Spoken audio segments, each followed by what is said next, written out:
لا مش مشكلة. السلام عليكم ورحمة الله وبركاته. الحمد لله رب العالمين، والصلاة والسلام على سيد الأنبياء وأشرف المرسلين سيدنا محمد وعلى آله وصحبه أجمعين. وبعد، فضيلة الأب المكرم كياهي حاجي أحمد رفيق خادم المعهد ورئيس المؤسسة، فضيلة مولانا وحبيبنا كياهي شيخ أحمد عزيزي، فضيلة المدراء كل باسمه ولقبه، الأساتذة المكرمون، الطلاب، الطالبات، أسأل الله العظيم كما جمعنا وإياكم في هذا المكان المبارك أن يجمعنا وإياكم على حوض نبيه محمد صلى الله عليه وسلم، وأن يجعل هذا الجمع جمعا مرحوما. وكيف لا يكون مرحوما ونحن نصدق أشد التصديق بقول نبينا محمد صلى الله عليه وسلم الذي قال: ما اجتمع قوم في بيت من بيوت الله يتلون كتاب الله ويتدارسونه فيما بينهم إلا نزلت عليهم السكينة وغشيتهم الرحمة وحفتهم الملائكة وذكرهم الله في من عنده. وفي آخر المجلس يقول الله لهم: قوموا مغفورا لكم قد بدلت سيئاتكم حسنات. وأعظم المجالس هي مجالس العلم، فلقد جاء في حديث آخر عن رسول الله صلى الله عليه وسلم أن لله في الأرض ملائكة سيارة تسير جلان جلان يلتمسون حلق العلم وحلق الذكر، فإذا وجدوا حلقة مثل هذه الحلقة الطيبة التي في هذا المعهد في كل وقت وفي كل ساعة ما شاء الله، حتى قيام الليل له وقت عندكم ما شاء الله، يعني حتى الساعة ما شاء الله تقوم الليل، في الليل تنادي لقيام الليل. ففي كل وقت الملائكة تنادي بعضها بعضا حتى تجتمع في هذا المعهد المبارك، في هذا المكان المبارك. أنتم في نعمة عظيمة وبركة وفيرة لا يعلمها إلا من فقدها، فأسأل الله العظيم ألا يحرمكم هذه النعمة وأن يبقيها عليكم إن شاء الله. Yang pertama, setelah beliau mengucapkan penghormatan, salam dan juga ba'da cek, dan juga mik inna lillahi wa inna ilaihi raji'un, cek di prank saya. Allahu Akbar. Yang pertama, ba'dal muqaddimah dan juga penghormatan, beliau berdoa kepada kita semua sebagaimana kita sama-sama berkumpul di masjid sekaligus majelis yang diberkahi ini. Mudah-mudahan perkumpulan ini menjadi perkumpulan yang dirahmati Allah Subhanahu wa taala. Bagaimana tidak dirahmati, kata beliau, sementara kita mengimani dan mengamini apa yang dituturkan sang baginda Nabi kita sallallahu alaihi wasallam, bahwa tidaklah satu kaum berkumpul, majtama'a qaumun, di salah satu daripada sekian banyak rumah-rumah Allah, di salah satu rumah-rumah Allah, fi bait min buyutillah, kecuali pasti akan dibentangkan kepada kaum-kaum yang berada di tempat tersebut rahmat. Oke, ini ya, di prank lagi. Apa-apa, saya sama beliau emang biasa bikin guyonan supaya nggak ngantuk ya, karena penyakit santri tahu sendiri kan, kalau terlalu serius khusyuk banget di belakang. Yang pertama, pasti akan Allah bentangkan, malaikat membentangkan untuk kita sayap yang penuh dengan rahmat Allah Subhanahu wa taala.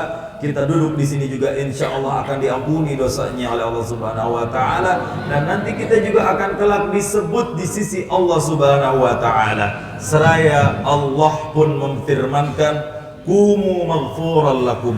Berdirilah kalian sementara kalian dalam posisi diampuni oleh Allah Subhanahu wa taala. Bangkit dari sini, rontok dosa-dosa kita semuanya. Kenapa? Karena qad buddil. Dosa-dosa kita semuanya Allah Subhanahu wa taala ganti dengan apa? Sayyiatikum hasanat.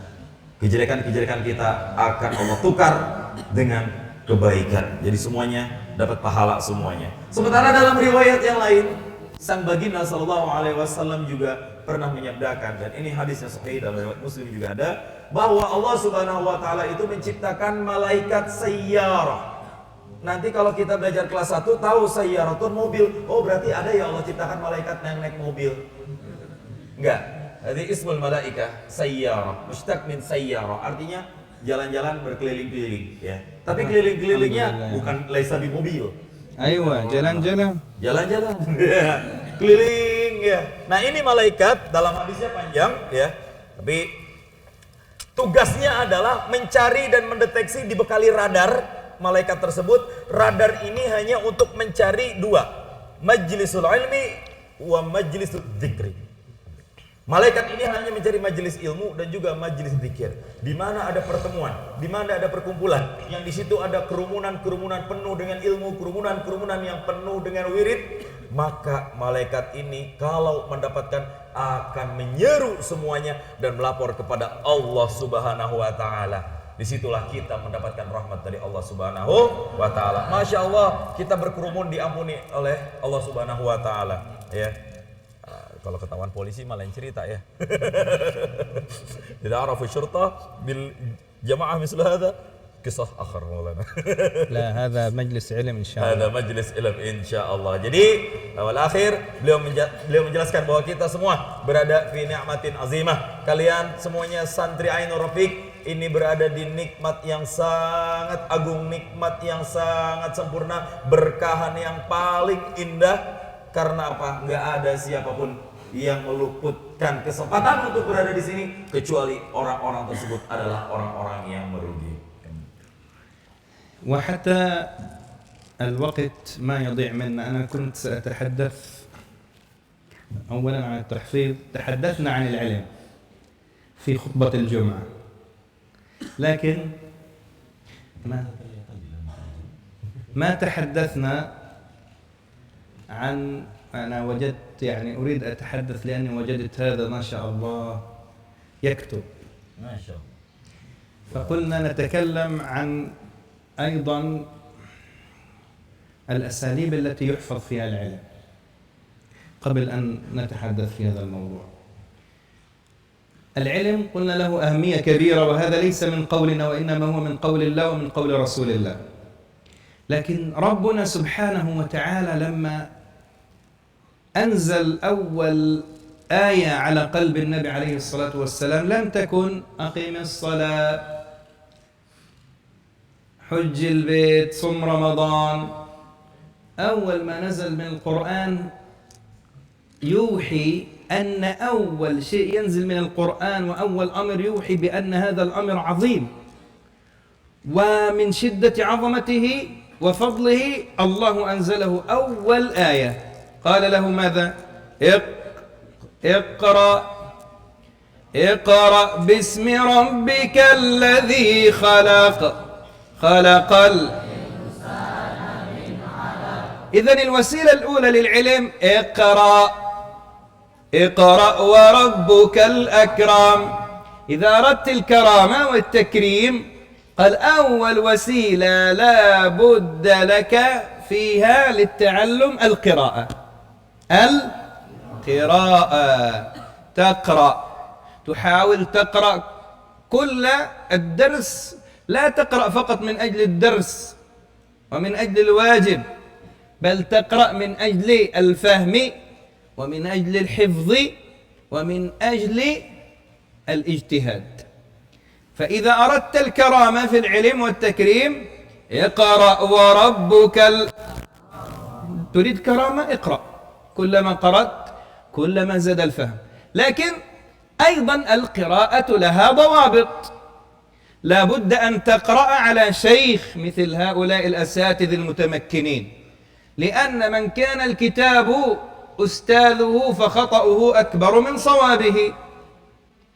كثير الآن ما شاء الله يبقى يكون لا يعرف شيء من الدين، يدخل يتوب يقرأ كتاب مثلا كيفية صلاة النبي للألباني، فيأتي إلى الناس: صلاتك باطلة، صلاتك بدعة، صلاتك غير صحيحة، لأنه كان هذا أستاذه فخطأه أكثر من صوابه.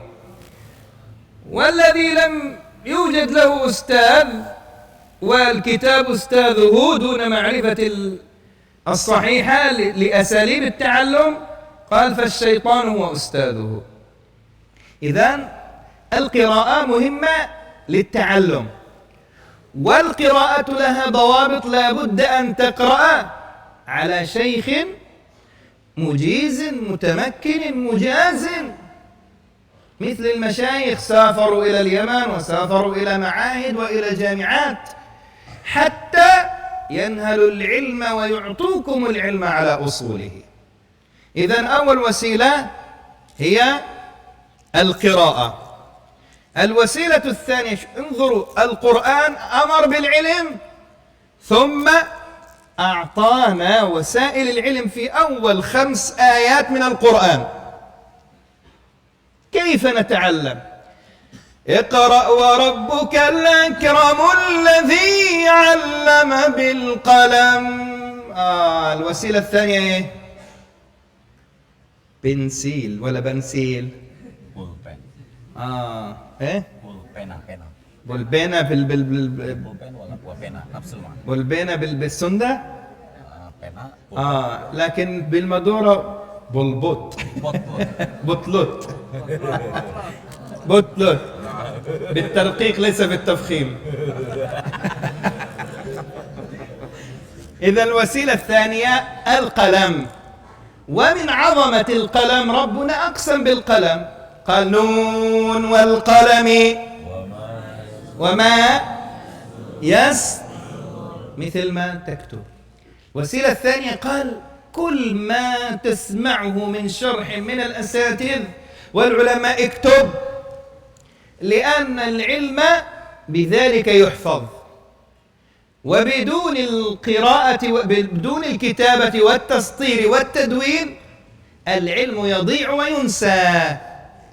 كثير من العلماء كانوا أذكياء، ومن التابعين هناك من التابعين كان لهم مذاهب قبل الإمام الشافعي وقبل مالك وقبل أبو حنيفة وقبل أحمد، سفيان الثوري، سفيان بن عيينة، الحسنين، سعيد بن المسيب، كانوا أصحاب مذاهب وأقوياء في العلم. لكن لماذا لم ينشر علمهم؟ لأنه لم يدون، لم يكتب من قبل التلاميذ ولا من قبل أصحاب العلم، فذهب علمهم. لكن ما الذي أبقى علم الإمام الشافعي؟ التدوين.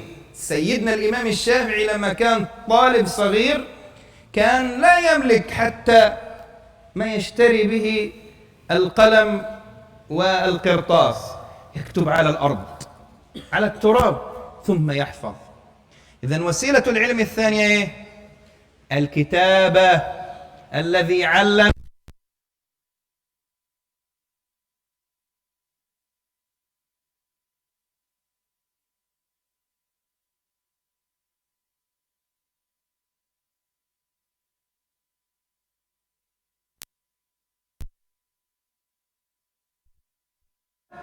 الوسيلة الثانية قال هي الإصغاء والصبر، وأيضا التواضع والتذلل من طالب العلم للعالم وللأستاذ. لأن كما علمنا مشايخنا من خدم ومن سار على النهج لا يحفظ هذه. من سار على النهج على الدرب أنا الذي نسيت. من سار على الدرب وصل ولم يأكل بصلة. إذن الوسيلة الثالثة حتى يترجم فكري أنا آخذ شوية ننتك وهو يترجم. الوسيلة الثالثة كيف تحرص أن تتلقى العلم من أفواه العلماء، لأن العلم يضيع من ثلاث: يضيع من الحياء والكبر، الاستحياء، الكبر. واحد لا يعلم مسألة يأتي حتى يسأل الأستاذ، قال أنا أستحي أن أسأل، فيضيع العلم. مثلا الأستاذ يتكلم في درس لا يعرف، أشكلت عليه مسألة، يستحي أن يسأل الأستاذ، يضيع العلم. أو يبنى علمه على خطأ لأنه لم يفهم المسألة واستحي أن يسأل في هذه المسألة. ثم أخيرا من وسائل العلم الأدب والطاعة. تفضل يا فكري. Banyak banget ini. Untung saya tulis. إن شاء الله المرة القادمة إذا جئنا نخلي الشيخ فكري يعطيكم درس كيف تتعلم وتكتب على الكمبيوتر ساتو مينيت سريبو 100 كاتا. ضعيف، أنا أكتب الحمد لله سريبو كاتا في ساتو مينيت. Nah, ini saya terjemahin. Semua yang beliau sampaikan saya catat ya, karena beliau pernah menyaksikan saya ngajarin di santri Abu Mansur, Ustaz Faisal ada di sini. Ke santri saya ajarkan cara menulis cepat. نضحكم حتى ما يصاب النعاس. Bisa 1 menit saya bisa sampai rekor 100 kata ya. 100 kata, 60 kata aja udah susah ya. Saya pernah bikin نعطيهم buku شيء مضحك حتى ما يصاب bestseller, النعاس. alhamdulillah. Bukunya yang pertama berjudul Tuhan Izinkan Aku Pacaran. Kemudian buku yang kedua Catatan Sejarah Cinta, itu disebar seluruh Indonesia, penerbitnya Gema Insani Press. Kemudian ada 3 buku antologi lagi. Ya, beliau juga baru tahu waktu itu saya bedah di pesantren Abu Mansur ke santri-santrinya bersama Kiai. Sesi berikutnya saya ajarkan teknik mereka ngetik, karena sekarang makna nulis dihijrahkan ke ngetik ya. Karena semuanya kan udah serba digital. Jadi saya ajarkan ke santri-santri supaya bisa nulis cepat gitu. Jangan pintar main HP aja, tapi laptop juga untuk di Word harus bisa. Saya ajarkan di situ. Ternyata saya bisa nulis 100 kata per menit. Beliau tepuk tangan. Beliau bilang, Syekh juga bisa 1000 kata per menit. Saya bingung, kayak taktub 1000 kata per menit. 1000 كاتا. Enak banget ya, tulis aja 1000 kata, udah semenit aja. Kalah saya udah. Kurang dari 1 menit. Aku lebih detik. Kurang dari semenit itu Pak. Ya, enggak. Saya sama beliau kalau di hadapan para santri emang sering guyon, sering bercanda, karena kita tahu penyakit para santri itu kalau udah sholat khusyuk banget lagi sujud ya. Karena nggak ada yang nggak bangun-bangun. خليها بعدين حتى عندما يصابوا بالنعاس نقول هذه إن شاء الله. Apakah itu nanti kita akan bahas. Jadi intinya adalah ilmu ini memiliki posisi yang sangat mulia di dalam Islam, teman-teman. Karena apa? Kita bisa mengetahui ini semua bahwa ayat yang pertama kali diturunkan itu bisa aja loh bicara tentang akimis sholat, dirikanlah sholat, hujil bait, naiklah, tunaikanlah ibadah haji, atau sum Ramadan, berpuasalah di bulan Ramadan. Tapi apakah ayat yang pertama turun berbicara tentang itu semua? Di setebal itu mushaf, apakah ayat yang pertama berbicara tentang itu? Ternyata ayat yang pertama turun sekaligus 5 ayat pertama yang diturunkan oleh Allah Subhanahu wa taala ternyata berbicara tentang masalah ilmu, dan ini pasti ada isyarat azimah, sinyal kemuliaan di balik pesan. Kenapa Allah turunkan 5 ayat ini untuk ilmu? Pasti tersirat kemuliaan. Jadi dalam ayat yang tadi sudah kita baca bersama-sama beliau, wasilah yang paling pertama untuk menuntut ilmu adalah ikra, membaca. Dan ternyata kata-kata yang pertama turun itu, kalau kita tahu bahasa Arab itu kan terbagi, jadi Al-Quran mushaf setebal itu isinya cuma 3, isim kalau enggak, fi'il atau huruf. Fi'ilnya juga terbagi 3, madhi, mudhari', amr. Majhul, ma'lum, ma'ruf itu pembagian berikutnya. Tapi fiilnya ada 3, dan ternyata kalimat yang pertama kali turun atau kata yang pertama kali turun itu adalah fiil. Fiilnya juga fiil amr, yaitu iqra. Iqra ini kata beliau adalah wasilah sebagai sarana bagi kita semua untuk belajar. Jika Anda ingin mendapatkan kemuliaan wa rabbukal akram, maka cara yang harus Anda raih adalah dengan iqra, membaca. Kalau selesai belajar, membaca. Karena membaca adalah pintu awal bagi seseorang untuk belajar sekaligus mendapatkan ilmu. Ya. Jadi kalau ingin mendapatkan kemuliaan, harus dengan banyak-banyak membaca. Tapi ingat, membaca juga jangan cuma sekedar membaca terus selesai. Ada dhabit-dhabitnya kata beliau dalam qiraat itu. Ada aturan-aturan main ketika seseorang pengen belajar membaca. Enggak ujuk-ujuk orang membaca semuanya jadi alim. Takutnya ntar yang dibaca komik Petruk atau Gareng. Ada kitabnya harus benar. Dan ahammu syai' kata beliau yang paling penting adalah membacanya harus dalam arahan isyraf bimbingan seorang guru yang mutqin. Seperti yang ada di hadapan teman-teman semuanya, adik-adik santri semuanya, kiai kita, kiai Azizi, kiai Nurafik, semuanya guru-guru kita. Ini mereka adalah sumber-sumber ilmu yang tepat di hadapan kita. Mereka juga mendapatkan irfannya, mereka juga seorang yang mujaz dan juga seorang yang mujiz. Mereka pernah mendapatkan ijazah dan mereka juga bisa memberikan hak ijazah ilmunya. Yang seperti itu kita membaca di depan beliau semuanya. Jadi jangan asal membaca sendiri. Karena apa? Emang kalau baca sendiri nggak boleh, Cek? Saya juga tadi menjelaskan. Kalau Anda membaca kitab sendiri tanpa guru yang bimbing, nanti ujuk-ujuk nemuin kitab karangan Syekh Albani tentang kaifiyatus sholat atau tata cara sholat. Wah, ternyata tata cara sholat kita semua banyak salah. Akhirnya dia diri di mimbar. Kalian semuanya sholatnya tidak sah dan batal semuanya. Sholat kalian sholat sesat. Nah, dari mana Anda bicara seperti itu? Dari kitab Syekh Albani. Kalau orang belajar, gurunya, ustadznya adalah kitab, maka khata'uhu, kesalahan-kesalahannya itu lebih banyak daripada shawabuhu, benarnya. Jadi tetap harus dalam bimbingan seorang ustadz atau seorang guru. Nah, itu yang beliau bacakan, yang beliau sampaikan. Kemudian yang paling penting ini adalah qiraat yang harus dikedepankan dalam menuntut ilmu. Karena apa? Poin berikutnya yang harus menjadi catatan. Tadi beliau kenapa menunjuk beberapa santri yang memegang catatan. Beliau sangat senang kalau melihat santri bawa pena, bawa buku mencatat. Itu ada nilai plus dan nilai tambahan kata beliau. Allama bil qalam. Allah Subhanahu wa taala juga menjadikan al-qalam itu pulpen atau pena. Kalau bahasa Maduranya potlot, pakai kol-kola, potlaw. Tafkhim. Ditafkhim, tebal jadi cara bacanya ya.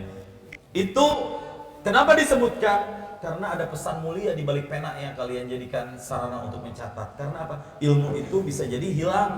Ilmu itu bisa jadi lupa. Karena catatannya ada, karena tulisannya ada, jadi ilmu itu masih bisa kita murojaah kembali. Jadi sangat berharga tulisan itu. Dan sebenarnya di zaman-zaman salaf, imam-imam kita dulu, ulama-ulama yang sekaliber Imam Syafi'i, bahkan mungkin lebih afqah daripada Imam Syafi'i, itu banyak. Di generasi tabi'in misalnya Sufyan ibn Uyainah, ada Sa'id ibn Musayyib dan lain-lain. Itu mereka semuanya guru-guru Imam Syafi'i yang ilmunya itu tingginya luar biasa. Tapi kenapa kesanteran namanya, syuhrah namanya tak sepopuler Imam Abi Hanifah, tak sepopuler muridnya lagi Imam Maliki, tak sepopuler muridnya lagi Imam Syafi'i, Imam Ahmad ibn Hanbal? Karena mereka semua ghairu mudawwan, tidak mengkodifikasikan ilmunya dalam sebuah karya buku. Jadi intinya nulis, ya intinya nulis, nyatet nulis. Karena itu saya suka belajar nulis dari dulu. Karena itu ingin mengabadikan ide dan gagasan yang kita miliki. Dan ini perintah dalam Al-Quran, allama bil qalam. Ya, jadi imam-imam yang kita kenal ini kenapa mereka kita kenal sampai ilmunya kepada kita? Karena semua ilmunya dibukukan sehingga karya-karyanya masih kita baca sampai sekarang. Dan mereka mah nggak seperti ini nulisnya di atas batu. Tadi saya sambil begini, di atas tanah supaya tertasawur ilmunya, di atas pelupak daun-daun kurma, daun-daunan ya, dedaunan yang dijadikan seolah-olah kertas. Seperti itu caranya karena mungkin keterbatasan media dan lain-lain. Jadi intinya mereka dalam keterbatasan itu bisa menjadi orang hebat karena juga mencatat. Sekedar tambahan, guru saya Kiai Ali Mustafa Yaqub rahimahullah mewasiatkan kepada santrinya wala tamutunna illa wa antum katibun. Ya, jangan kalian sampai tinggalkan dunia ini kecuali kalian menjadi seorang penulis. Ya, ini hadir ayat, hadir ayat ayat. Tapi makbulah, ya. Jadi kalian harus ya. Saya juga nulis. Ini kitab beliau. Diabadikan semuanya dalam karya. Jadi semua teman-teman, saya berdoa santri-santri lulusan yang Rafiq biar jadi penulis kebangsaan dan kebanggaan negara semuanya. Amin. Ya. Kemudian allamal insana ma lam ya'lam. Ya, jadi ini beliau memberikan catatan, poinnya adalah ketika kita ingin belajar, syarat berikutnya adalah harus diiringi dengan belajar dari orang-orang siapa?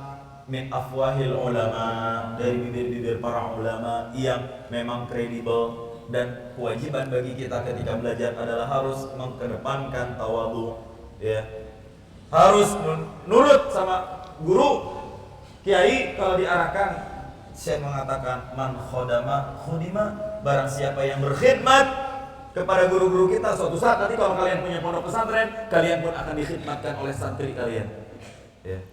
Jadi kalau kalian berkhidmat dengan baik, pasti nanti akan ada yang berkhidmat dengan kita. Dan ini adalah garis sunnatullah yang sudah Allah tetapkan. Jadi tahris ilmu kita, jaga ilmu kita, itu salah satunya adalah dengan beradab dengan baik. Dan ini yang menjadi poin terakhir, ada beberapa yang menyebabkan ilmu kita menjadi hilang. Di antaranya adalah al-haya, malu. Ilmu itu bisa hilang karena malu.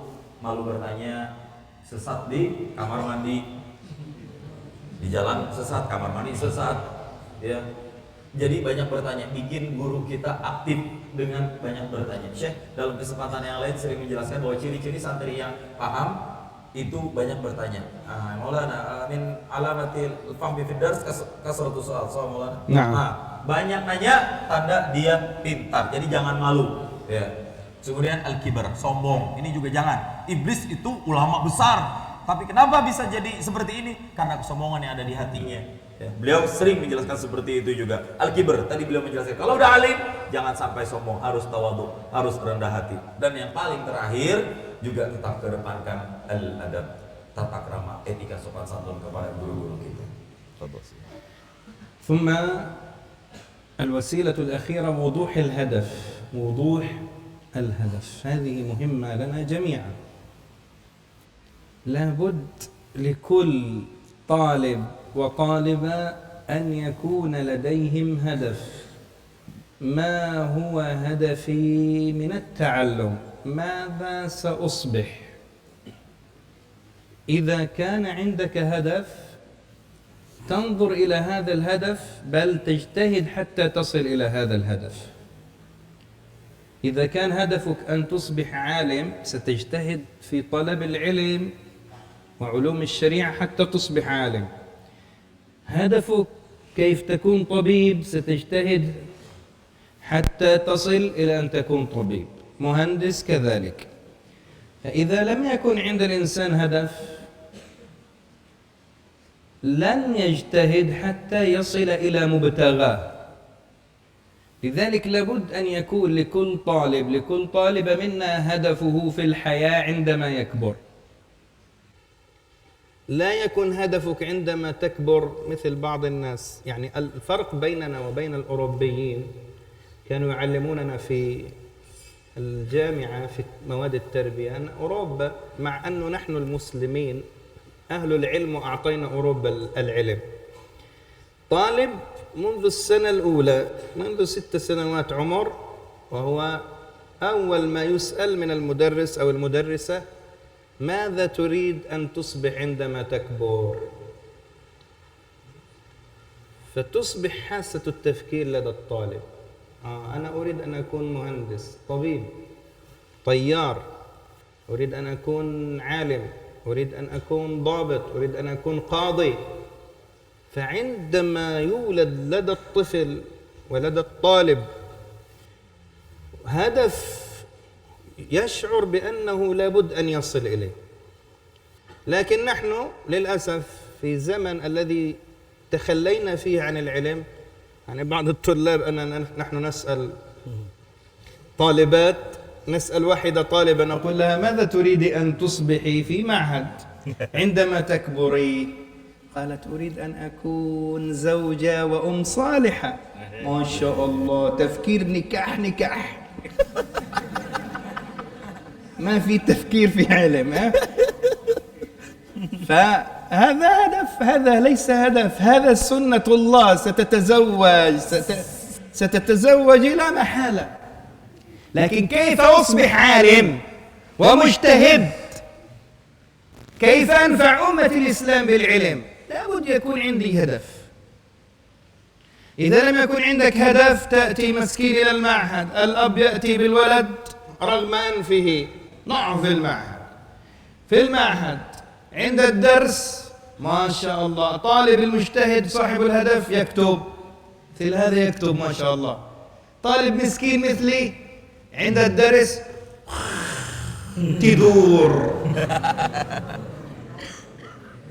ويكمل ما شاء الله في صلاة في سجود، بدل أنه يعظم الله ويسأل الله العلم عند السجود المجتهد يقول سبحان ربي الأعلى، لكن المسكين الغلبان في سجود تدور. فإياك. سيدنا الإمام النووي رضي الله عنه، اسمعوها جيد، تعرف الإمام يحيى بن شرف النووي عمدة المذهب الشافعي، توفي عمره 49 سنة. الإمام السيوطي توفي 40 سنة، لكن الغرب في الكمبيوتر هذا فكري يكتب 128 كلمة في ساتومينيت. لكن سيدنا الإمام السيوطي والنووي عدوا له فيه على حياته من يوم الولادة حتى الممات كل ساعة لابد يكتب 37 صفحة أقل شيء. من الذي أعطاه البركة في الوقت؟ الاجتهاد. الإمام النووي ما عنده وقت للطعام، يكتب ويتعلم ويأكل الخيار، يأكل ويتعلم. إذا أحس بالجوع والعطش ما ينتظر الماء، ما ينتظر يشرب، ما ينتظر أن خيار بجانبه، يقرأ يأكل. ما في وقت للطعام، ما في وقت ليضيعه. فلا بد يكون عندنا هدف، وهدف واضح نريد أن نصل إليه، ونصل إليه باجتهاد. لماذا؟ لأن المعركة اليوم بيننا وبين أعداء الدين وبين الكفار ليست معركة القتل. هذا القتل الغرب والكفار والمستشرقين وسموا الإسلام به حتى ينحرف الناس عن الإسلام. النبي محمد صلى الله عليه وسلم كل غزواته 28 غزوة، الذي قتل وأصيب فيها ما تجاوز 1000 من المسلمين ومن الكفار. لكن في الحرب العالمية الأولى بين الكفار وغيرهم كم؟ 45 مليون. إذن من صاحب القتل؟ نحن أم الكفار؟ ونحن نصدق الكفار. الإسلام دين قتل؟ لا، ليس دين قتل. الحرب بيننا وبينهم عقل، حرب العقول، حرب العلم. لذلك هم يصنعوا فيروس وهم يصنعوا له المصل، ونحن ننظر. حتى بعض علماءنا مساكين أصابه الوهن في العلم يقول لا يوجد فيروس، بالدعاء يزول الفيروس. الدعاء، لكن النبي صلى الله عليه وسلم قال ما أنزل الله من داء إلا وأنزل له دواء. لماذا لم نبحث بالعلم عن الدواء، عن المصل، عن اللقاح؟ لماذا ننتظر اللقاح من الغرب؟ لأنه نحن تهاونا في التعلم، فأصبحنا ننتظر الدواء من الغرب، لا نصنع دواء. مع أن العلماء السابقين كان منهم العالم والطبيب، عالم وطبيب. حتى في السنة النبوية كتب ألفت في الطب النبوي. فمن الآن كل واحد منكم يحدد هدفه، ماذا أريد أن أكون، وكيف أخدم الأمة الإسلامية، وكيف أخدم بلدي بالعلم إن شاء الله. Kemudian beliau menjelaskan bahwa yang paling penting, ini nasihat buat kita semuanya, setiap santri di sini itu harus punya tahdidul hadaf, punya target tujuan. Mada sa'akun indama akbur, apa ketika sudah besar nanti aku mau jadi apa. Itu pesan beliau. Setiap santri dari sekarang udah harus punya tujuan masing-masing, ya. Kalau misalnya kita pengen jadi ulama, jadi ulama yang sungguh-sungguh, ngaji yang benar. Kalau ingin jadi tabib, dokter, kita belajar ilmu kedokteran, jadi insinyur, begitu juga. Kalau nggak akan ada tujuan, kita nggak akan bisa menjadi orang yang sukses di kemudian hari. Kenapa? Orang tujuannya aja udah nggak ada. Orang mah kumaha kayak lah gitu. Itu ciri-ciri orang yang sudah fasil, gagal di awal, udah nggak ada tujuannya. Beliau tadi cerita, kami itu diajarkan oleh guru-guru kami.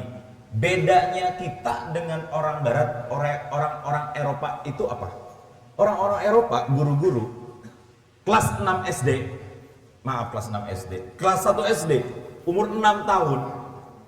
Anak-anak pas nginjek pertama kali merasakan dunia sekolah, pertanyaan yang paling pertama kali dilontarkan oleh guru adalah, ketika dewasa anak-anak mau jadi apa? Itu dulu yang ditanamkan sejak kecil. Sejak usia 6 tahun ya masuk SD kelas 1 ya. Di sini yang SD ada 7 tahun, ya 6 tahun atau 7 tahun, itu yang 7 tahun TK-nya nggak lulus tuh. Kalian pengen jadi apa? Jawab semuanya. Ya. Tadi beliau menjelaskan, saya mau jadi insinyur, mau jadi tabib, dokter, mau jadi thayyar, pilot. Itu silakan, perjelas tujuannya.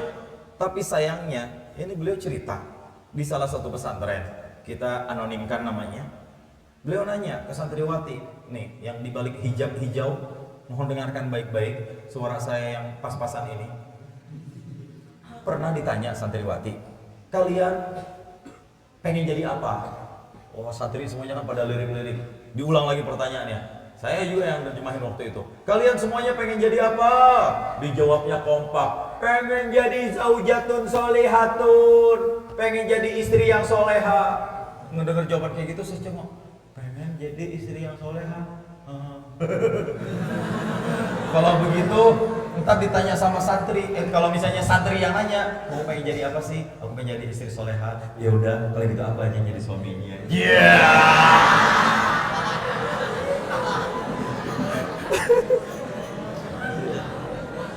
Nah, otaknya nggak sayang kawin, wae karena oke gitu kata beliau. Tafkirun nikah, kawin. Sabar, atuh dah. Pengen jadi ibu istri yang soleha, ibu yang baik, itu mah udah sunnatullah tuh. Semuanya akan kawin pada waktunya, mau punya mantan berapa kali juga. Tapi tujuan ini nih, ini yang beliau masuk itu al-hadaf. Nikah mah udah pasti, kawin tenang lah gitu. Tapi tujuan ini yang nggak akan bisa diraih. Ya, pasti teman-teman kawin ntar ngerasain. Ya, kalau ingin merasakan nikmatnya dunia dan seisinya, kawin. Saya mah ngomong kayak gini udah ngerasain. Makanya pengen buru-buru pulang ini. Arji mubasyarah pada hadza kawin. Enggak, ini penting ya. Nanti teman-teman akan belajar. Insyaallah semuanya akan mendapatkan pasangan-pasangan yang soleh-solehan. Yang udah punya istrinya mudah-mudahan titik. Ya, imbasnya apa teman-teman? Kalau kita nggak punya tujuan, ngaji pesantren Ainul Rafiq capek-capek kita keluar dari rumah nggak punya tujuan, yang jadi masalahnya itu dia nggak akan semangat belajar. Dan itu bisa dibuktikan dari santri-santri yang ketika guru menjelaskan kata beliau ngorok sendirian, bangun yang mulai tengah malam dia yang paling khusyuk sendirian, ya. Sujud pertama, yang lain udah diri di rakaat kedua, dia masih sujud. Yang harusnya kita baca subhana rabbiyal a'la wa bihamdi subhana rabbiyal a'la wa bihamdi, pas ditengok assalamualaikum warahmatullahi, dipegang digit tadinya, masih hidup, pas dilihat molor ternyata. Ya Allah, ada yang kayak gitu? Oh, hadir. Ya, beliau menjelaskan, saya yang juga merasakan seperti itu. Ya. Jahil banget emang santri kayak gitu, udah tidur tinggalin lagi. Tinggalin lagi. Kadang-kadang kalau sholatnya jamaah putra putri dibuka hijabnya, silahkan lihat. Jadi Imam Nawawi, ya, punggawa Imam Madhab Syafi'i, itu wafat dalam usia sangat terbilang masih sangat muda, 49 tahun. Imam Suyuti juga sama, usia yang sangat muda. Karyanya kita udah tahu sendiri ya, karya Imam Suyuti, kayak Imam Nawawi aja punya kitab Hadab tuh syarah itu berapa jilid tuh kalau dikumpulin. Jika di rata-rata, para pakar mengatakan, kata beliau, jika di rata-rata mereka menulis karyanya setebal itu dalam umur hidupnya dengan usianya, maka setiap 1 jam mereka bisa menulis 37 halaman dalam 1 jam. Kita ngupdate status aja udah susah banget. Udah ngupdate status, yang like kagak ada lagi, nyakitin banget. هذا بدون نوم ولا بدون طعام Tanpa طوال tidur, الحياة. tanpa makan sepanjang hayatnya. Yani Kadang 24 makan tuh saat harus kita. liar, makan dikit langsung nulis lagi, makan dikit gitu. Jadi dikit-dikit nulis. Kalau kita dikit-dikit makan belajar, makan belajar, itu kita. Tapi nulis belajar. Masya Allah. Nah ini kenapa beliau sampaikan seperti ini? Karena sekarang a'daul muslimin, musuh-musuh orang Islam sekarang itu tidak lagi perang dengan pedang, dengan senjata, tapi semuanya ghazwul fikri. Perangin Ustadz Fikri. Salah. Perang pikiran. Kebetulan nama saya Fikri, jadi perangin saya ntar. Jangan, perang pikiran. Jadi yang diperangi pikiran. Itu oleh orang Arab. Maaf, orang Arab lagi saya ralat. Orang Barat. Orang-orang Gharab. Bukan orang-orang Arab. Orang-orang Gharab itu semuanya sekarang perangnya udah canggih dengan otak semuanya. Nabi SAW dari 28 kali perang, yang korban yang wafat gak banyak. Tapi sekarang dengan imbas dari perang ini, berapa banyak semuanya yang wafat, yang tewas akibat perang yang tak henti-hentinya ini, perang yang tak kasat mata ini. Udah mah nggak cukup dengan makanan, diciptakan lagi virus non yang karena virus itu juga yang bikin kita banyak meninggal. Ada orang-orang yang bodoh lagi yang ngomong virus mah udah nggak ada, kita doa aja virus mah udah hilang, kata beliau. Nah ini nih bodohnya yang kedua lagi. Padahal dalam Islam mengajarkan kita harus akhdhu bil asbab, harus mempelajari kenapa sebab ini ada, bikin solusinya. Makanya kenapa orang-orang Barat sekarang udah lebih dulu menciptakan liqah. Tahu arti liqah? Vaksin. Kenapa mereka sudah menciptakan vaksin sementara kita hanya menunggu? Betul? Itu. Nah, beliau yang menyampaikan, ini adalah perang, bro. Ini adalah perang semuanya, ya. Jadi pesannya adalah dari sekarang semua santriwan, santriwati Ainur Rafiq harus tahdidul hadaf. Tentukan tujuan kalian. Ingin jadi apa? Agar kalian bisa menjadi santri yang bermanfaat untuk bangsa dan untuk agama. Amin. فإن شاء الله تكونوا مستعدين اجتهاد تحصيل علم إن شاء الله. Siap belajar mencari ilmu? إن شاء الله مستعدين تكونوا من المتفوقين في هذا المعهد على صرر الدنيا كلها إن شاء الله. Siap untuk berprestasi menjelajahi dunia ini dari pesantren ini? الحمد لله. وأهم العلم هو علم القرآن الكريم وحفظ القرآن الكريم. القرآن الكريم هو أشرف العلوم. إذا حفظت القرآن الكريم تصبح كل العلوم عليك هينة وسهل حفظها. ويكفي شرف أنك في القرآن تنتسب إلى الله. إن لله في الأرض أهلين، أهل القرآن هم أهل الله وخاصته. بل إذا أردت الرفعة في الدنيا فعليك بالقرآن، يرفع الله بهذا الكتاب أقواما. اقرأ وارقى وارتق ورتل كما كنت ترتل في الدنيا، فإن منزلتك عند آخر آية تقرأها. حتى في الآخرة، في الدنيا صاحب القرآن يرفعه الله، في الآخرة يرفعه الله بقدر حفظه. تحفظ 100 آية 100 درجة في الجنة. تحفظ 100 آية لك 100 درجة. تحفظ القرآن 6229 درجة. هذا في الدنيا وفي الآخرة رفعة بالقرآن. والقرآن الله سبحانه تكفل بحفظه. إنا نحن نزلنا الذكر وإنا له حافظون.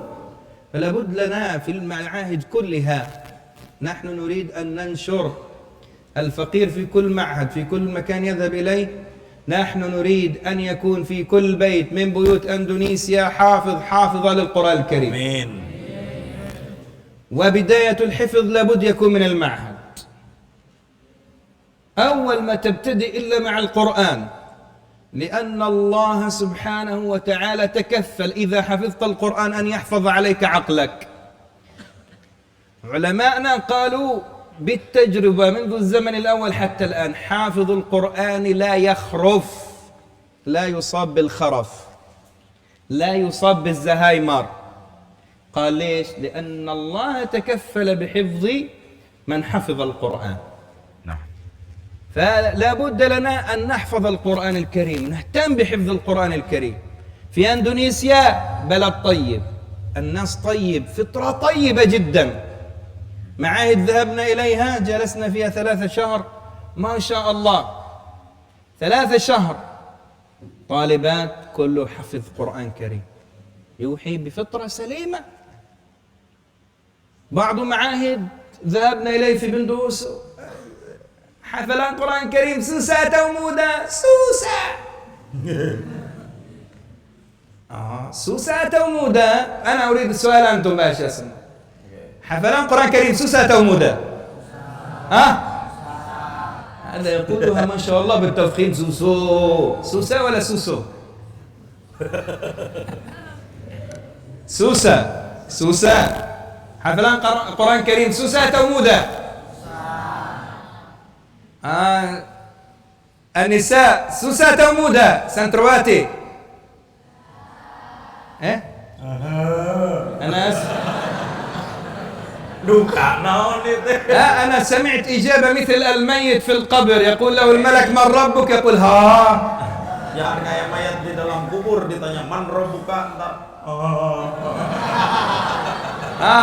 Ayo ditanya sama beliau Karir Soal Maulana. Ayo Santriwati. Susah atau mudah? طيب ترجم حتى الآن نعرف سوسة أو مودة. Oke.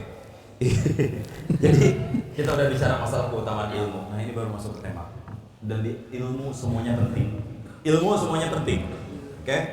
Tapi salah satu ilmu terpenting yang harus kita pelajari adalah ilmu Al-Qur'an. Selain penting juga banyak sekali fadilah ataupun keutamaan daripada mempelajari Al-Qur'an. Di antaranya yang beliau sebutkan, dengan mempelajari Al-Qur'an ini kita itu punya intisab, nasab, dianggap keluarga oleh Allah Subhanahu wa taala. Nanti ada yang protes, wah ini ajaran sesat nih. Apa-apaan ini? Jadi keluarga Allah. Masa ada KTP-nya ntar anak Allah. Sesat, ini sesat. Nabi sallallahu alaihi wasallam sudah bersabda bahwa inna lillahi wa inna ilaihi rajiun. لا inna lillahi fil ard. Semangat banget lagi. خلاص هذا الفاتحة إنا لله وإنا إليه راجعون.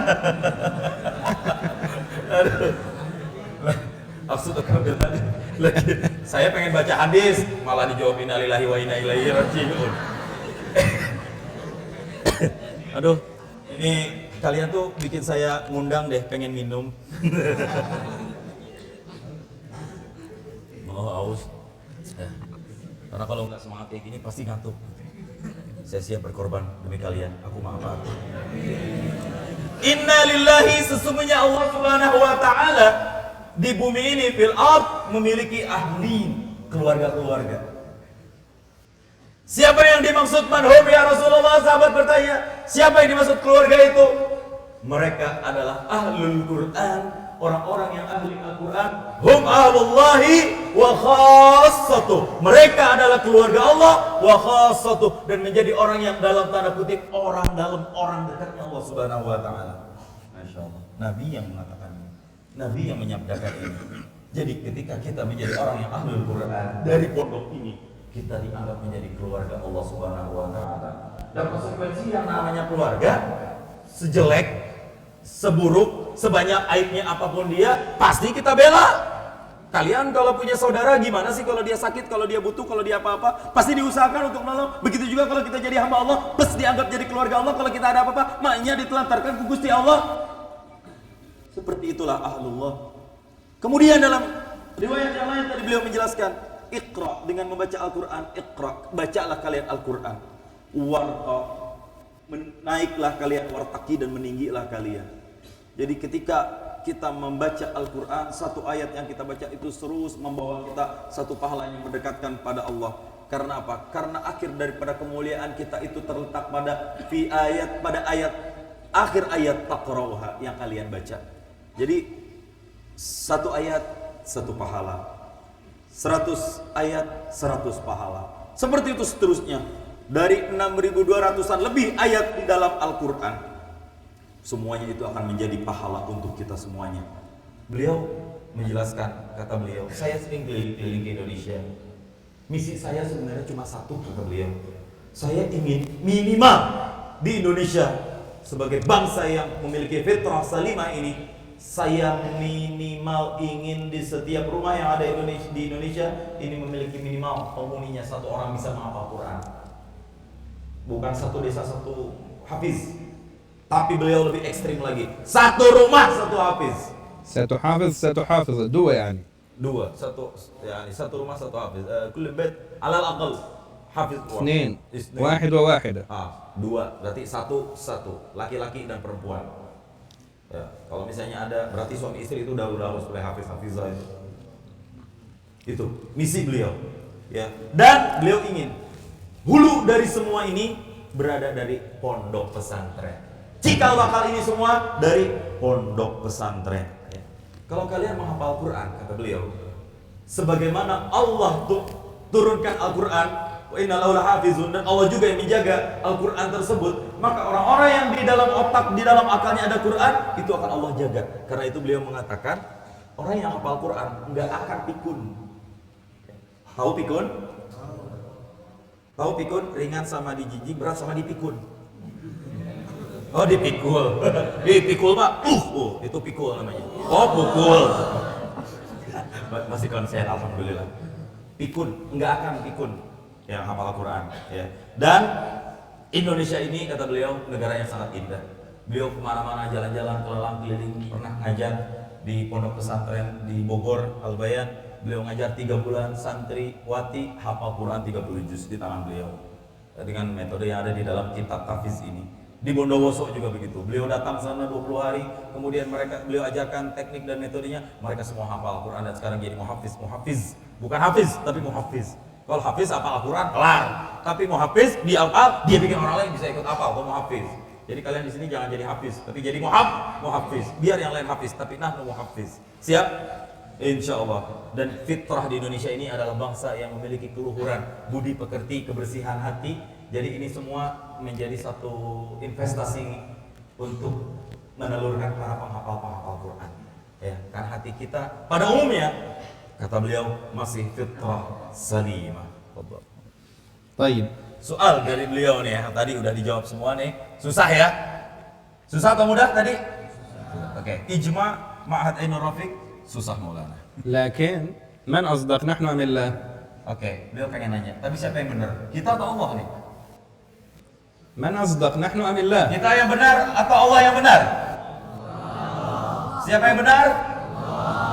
الله قال حفظ القرآن الكريم مودا قال ولقد يسرنا القرآن للذكر فهل من مدكر سهلنا ولقد يسرنا القرآن سهلنا تلاوته وحفظه لكن هل من مدكر؟ هل يوجد قوة عزيمة أنك تريد تحفظ القرآن الكريم؟ إذا يوجد عزيمة قال يكون حفظ القرآن الكريم sahil insyaallah. Allah Subhanahu wa taala itu berfirman, dan firman tersebut beliau kutip menjadi cover di buku serial menghafal Quran. Ini seri pertama, nanti insyaallah akan ada seri yang kedua untuk muhafiznya. Walaqad yassarnal Qur'ana lidzikr. Dan sungguh telah kami yassara. Ma mana yassara? Ai sahala yusahhilu. Yassara yuyassiru. Saya sering minta beliau untuk tasrif. Ya, tahu kan makna yassara ini? yassara yuyassiru taysiran. يلا أمثلة تصريف. Ayo tasrifin. Yassara yuyassiru.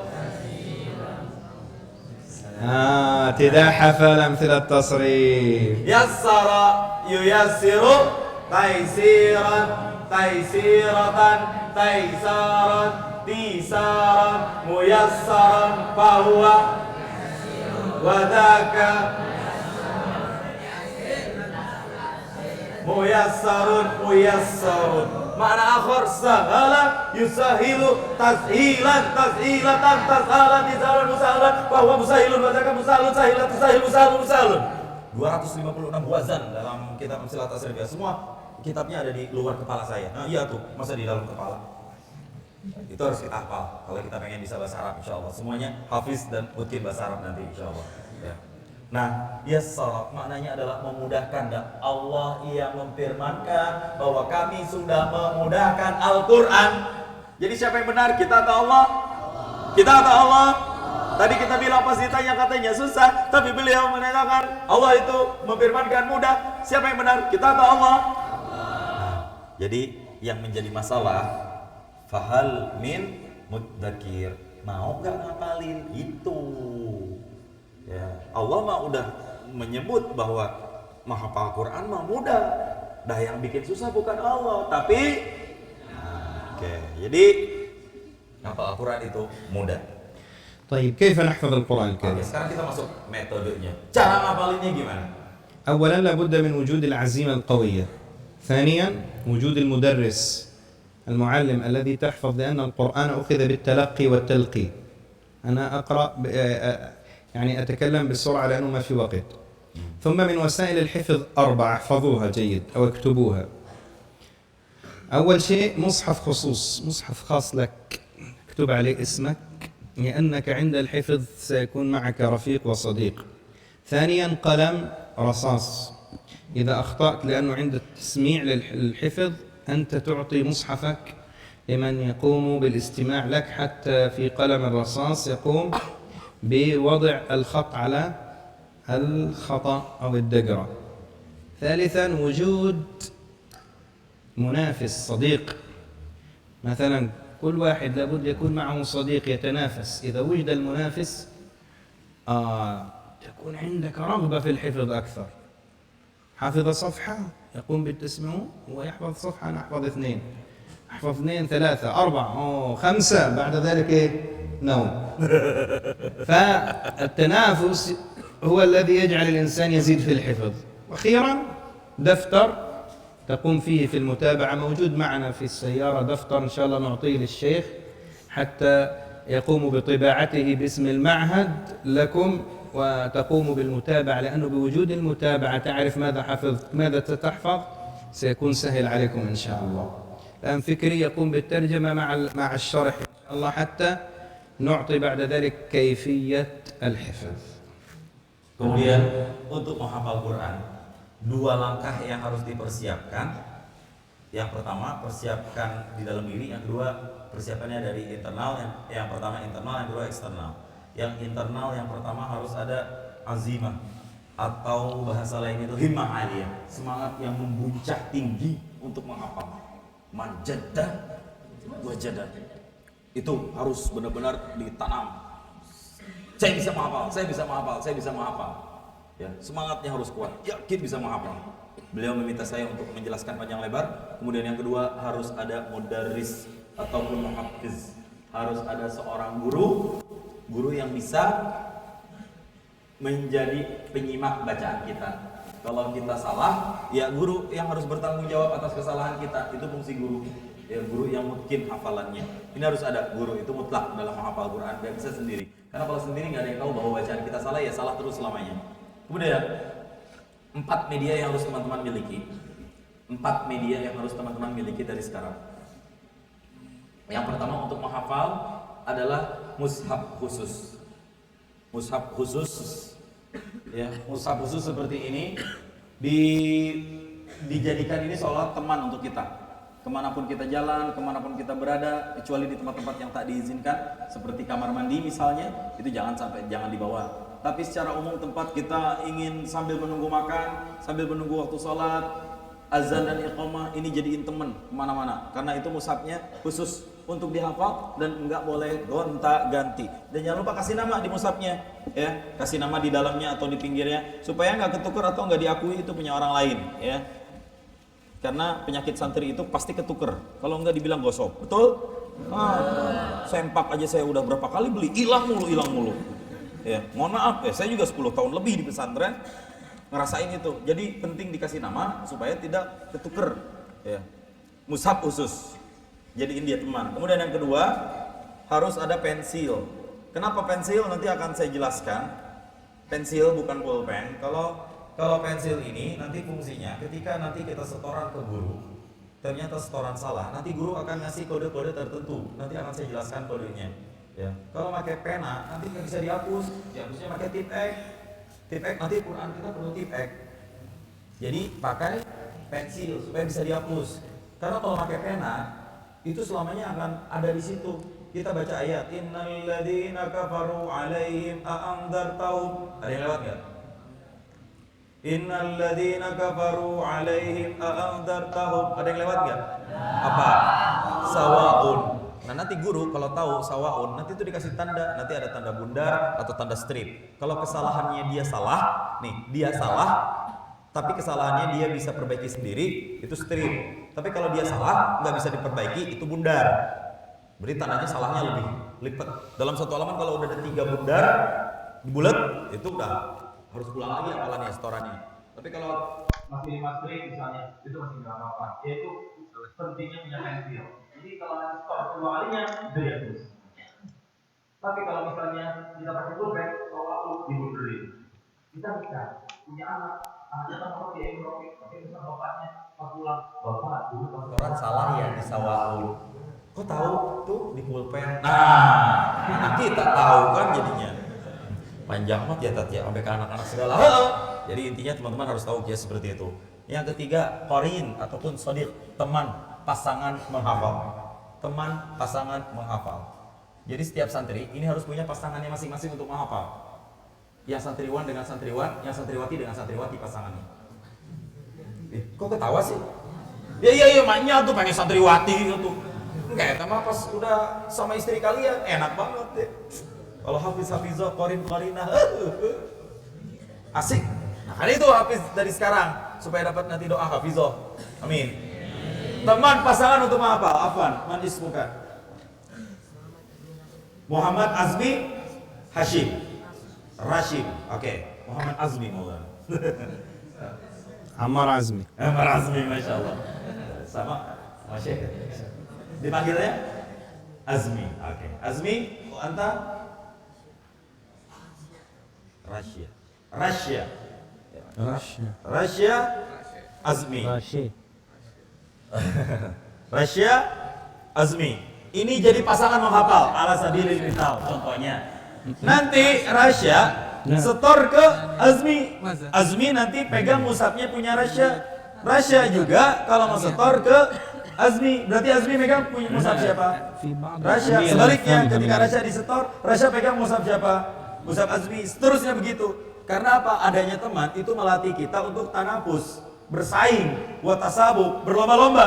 Hari ini si Azmi nyetor ke Rasya 1 halaman. Rasya pengen bikin kejutan.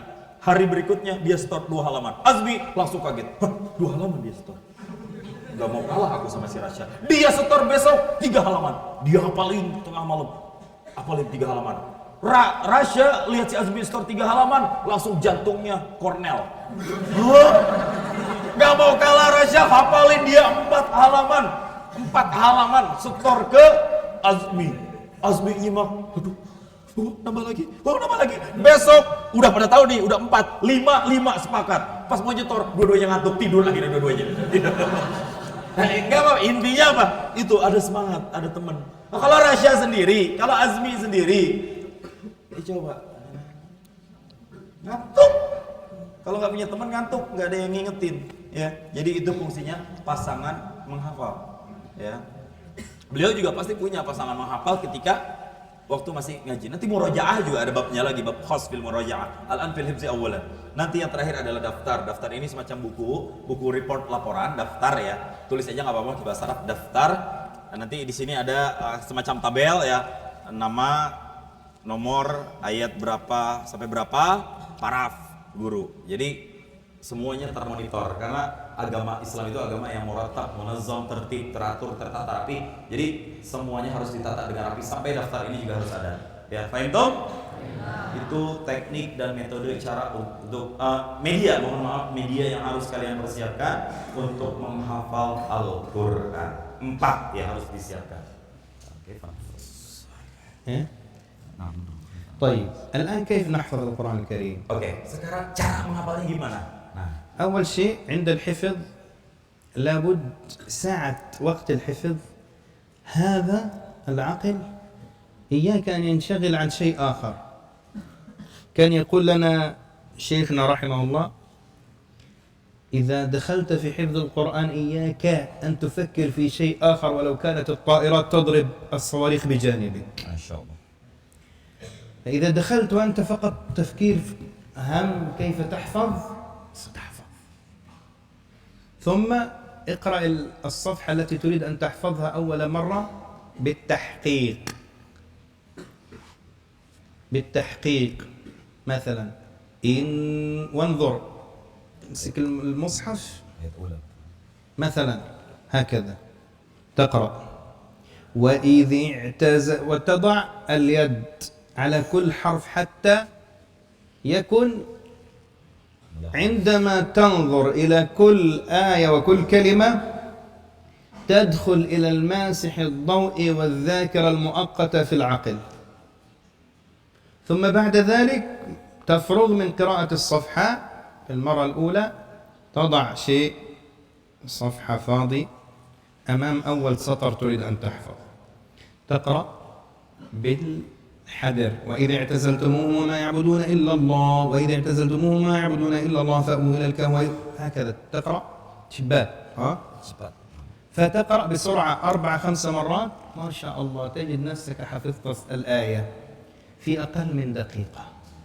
لا تفكر ولا تخاف، واعلم أنك عندما تقول أعوذ بالله من الشيطان الرجيم الله يحصنك من الشيطان ومن الخوف. فبهذه الطريقة كلما قرأت بسرعة بعد القراءة الأولى ستجد أن الحفظ سهل إن شاء الله. Yang berikutnya adalah teknik cara ngapalnya gimana? Nah, yang pertama kita harus fokus dulu menghafal. Ya begitu teman-teman ta'awud, a'udzubillahi minasyaitonirrajim, kita start dari situ. Itu udah benar-benar minta perlindungan, ya Allah jangan sampai ada gangguan dalam menghafal apapun itu. Guru-guru itu udah fokus sudah seolah-olah kita tuh tenggelam dalam hafalan kita, larut. Sekeliling kita udah gak kita pikirin. Tembok warna apa, tiang warna apa itu udah gak tergambar. Di otak kita hanya hafalan yang mushaf yang ada di depan kita. Guru-gurunya beliau ketika beliau kecil bersama guru-guru di Gaza sampai mengatakan punya pepatah seperti ini: kalau kamu sudah menghafal, kamu harus fokus benar-benar ke hafalan kamu. Mata kamu gak boleh kemana-mana. Sekalipun Israel menghantam kamu dengan bom dari pesawat tempur, kamu harus tetap ke Al-Quran. Sampai ada bahasa seperti itu, kusaking kudu fokus nak kurang ngapal. Ya. Itu hanya bahasa kinayah, yang maksudnya adalah fokusnya nggak boleh terganggu dengan apapun. Ya. Itu. Kemudian teman-teman ambil mushaf. Nanti dalam Al-Quran itu saya mungkin menambahkan kecepatan speed membaca Al-Quran itu kan ada 3. Ada tahqiq, ya. Kemudian ada tadwir, kemudian ada hadar. Tahqiq, ya. Tahqiq, tadwir, hadar. Tahqiq, tadwir, hadar. Tahqiq lambat banget, 20 km per jam lah. Tahqiq. Kemudian tadwir. Tadwir ini mungkin 60 sampai 50 km per jam. Hadar ini di atas 100 km per jam. Ini tol Cipali Pejagan. Ini sekedar gambaran tahqiq, tadwir, hadar. Sekali lagi,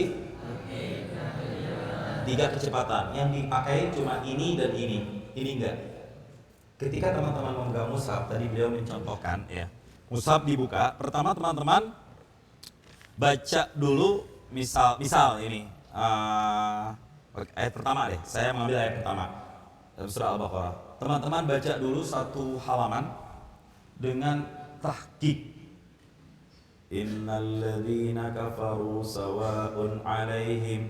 Selama baca itu pelan-pelan dihayati, diteliti dan tunjuk apanya bahasa Sunda kan ada tunjukkan lidi itu ya. Ada nggak bahasa kitanya apa? Tunjuk, pakai itu tunjuk. والله هذا سندة لا يعرف سندة. هذا سندة tidak bahasa Sunda. Arif itu tunjuk. Mungkin huna fi mustalah akhar la nadri fi lughah muayyana. ما يعرف ينطقها. Ya, pakai itu tunjuknya, dipakai itu semua. Jadi itu tunjuk, ditunjuk-tunjuk. Ya, ditunjuknya di mana? Di ayat tersebut. Nah, ditunjuk. Innalladzina kafaru. Beliau menjelaskan untuk apa itu tunjuk. Itu tunjuk akan kita gunakan supaya dia itu sebagai kamera yang bisa mentaswir bayangan ayat tersebut ke dalam otak. Jadi posisi ayat, bentuk ayat itu tergambar di dalam otak sehingga itu yang bikin kita lupa. Ujung ke ujung kena semuanya, terekam semuanya. Itu pertama baca dengan tahqiq. Nah, yang kedua, hadirkan semacam kertas kecil ya seperti ini. Hadirkan semacam kertas warna putih ya. Nanti barisan yang paling bawah ditutup yang belum dihafal. Buka dulu yang dihafal.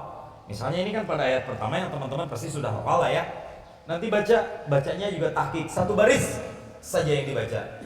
Innalladzina kafaru sawa'un 'alaihim a'andartahum am lam tundirhum. Sampai situ udah. Misalnya satu baris dulu, la yu'minunnya itu ada di bawahnya. Satu baris itu sampai situ aja. Baca pertama sekali. Yang kedua, baca 4 kali dengan hadar. Hadar apa? Cipali penjaga. Baca dengan hadar 4 kali. Dan selama baca dengan hadar, matanya fokus. Enggak boleh kelayaban matanya kemana-mana. Ulah mabluknya, kanan fokus kemana-mana. Ke baris yang sedang dihafal. Secepat apa? Seolah-olah tuh kita bisa senapas teh menang 4 kali putaran, seakan-akan saking cepatnya. Ya, itu emang bacaan hadar harus seperti itu, supaya semuanya kalau lambat ngantuk. Jadi kalau cepat itu baru nggak ngantuk. Ya, jadi dibaca semua dengan cepat 4 kali putaran. Ini yang selalu beliau ajarkan ke semua santri-santri di pondok pesantren sampai ada santri yang cepat menghafal. Jadi kuncinya adalah terletak semakin cepat Anda membaca, semakin cepat Anda menghafal. Semakin lambat Anda membaca, semakin lambat pula Anda menghafal. Jadi kalau ingin menghafal cepat, bacanya juga harus cepat. Ya, cepat banget 4 dan itu jangan kemana-mana mata, fokus. Karena nanti Syekh akan ngetes di antara kalian. Beliau nutup innalladzina kafarunya, soundnya nggak ditutup. Itu ngetes tuh, tergambar nggak tuh innalladzina. Jadi matanya tetap harus di sini. Ya. Dengan cara seperti ini bisa menghafal insya Allah. Satu halaman bisa di waktu 30 menit beres. Kenapa? Di Mushaf Madinah, ini yang saya gunakan, ini yang dianjurkan. Ini satu halaman ini ada 15 baris. Kalau 1 menit, ini kurang dari 1 menit bisa dengan cara beliau. Kalau 1 menit 1 baris, berarti satu halaman berapa? 15 menit. Setengah jam berapa halaman? 2 halaman. Itu dengan cara seperti itu. Makanya 3 bulan kekejar, itu estimasinya. 3 bulan kekejar. Kalau 1 jam kita duduk udah hafal 2 halaman. Kalau dalam 1 hari misalnya 4 jam kita ngapal, ya udah 1 tahun udah aib nggak bisa ngapal. Ya, jadi teman-teman harus paham itu teknik dan kunci kenapa bisa dihafal Al-Quran dalam waktu cepat, karena caranya cepat dan hafalannya juga cepat. Baik, mulai. إن شاء الله مستعدين سياب حفلة القرآن الكريم. Siap? عشان ما في وقت الآن خلاص. بنين ليس بنات. من يحفظ 2 جزء؟ Yang 2 juz, udah ada yang menghafal 2 juz, coba teman-teman pengalaman nih ya, beliau pengen tahu 2 3 juz atau yang mungkin ukmil min 10 juz, 20 juz ke atas ada? Gak ada. 10 juz ke atas ada? إحسان 5 juz antara 5 atau 10 juz ada yang pernah? Beliau nanya nih, antara 5 atau 10 juz? Mujud?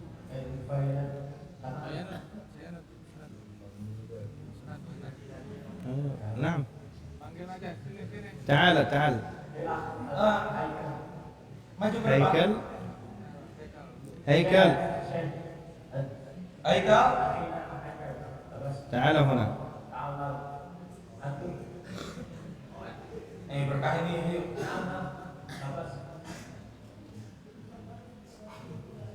Haikal? Satgas Tafis yang menjemput Anda. Ini apa ini? Mana Haikal? Assalamualaikum. هيا يا هيكل قم تعال di sini Faisal, mohon maaf. Haikal. Ustaz Haikal mana? Oh Ustaz Haikal yang tadi ngasih ini teh manis. Pantesan Ustaz saya jadi manis.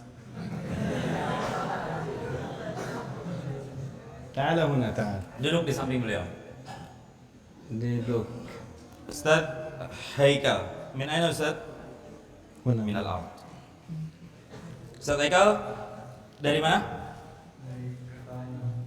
Kuningan juga. Oke. Berapa juz Ustaz Haikal?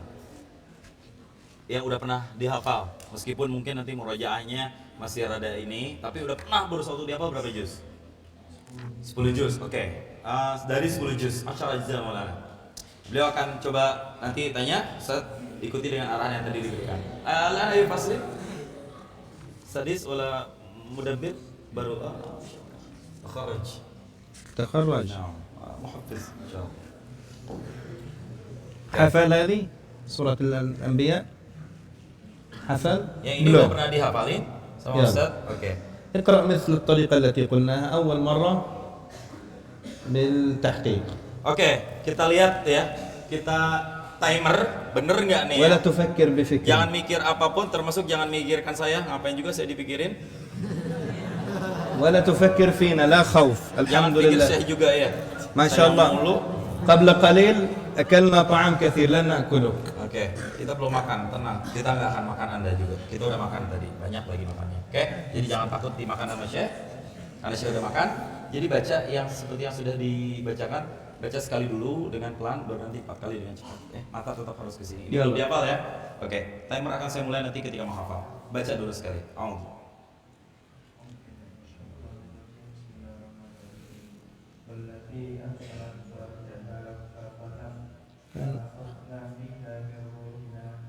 Oke. cepat Kali cepat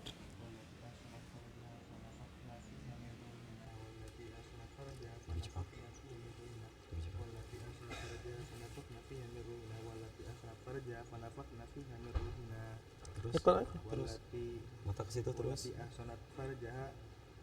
فنفخنا فيها من روحنا والتي أحصنت فرجها فنفخنا من روحنا فيها من روحنا والتي أحصنت فرجها فنفخنا فيها من روحنا والتي أحصنت فرجها فنفخنا فيها من روحنا. Masya Allah. Selesai. Ustadz Umam ada di samping saya. Berapa detik Ustadz? 27 detik saja teman-teman. susah atau mudah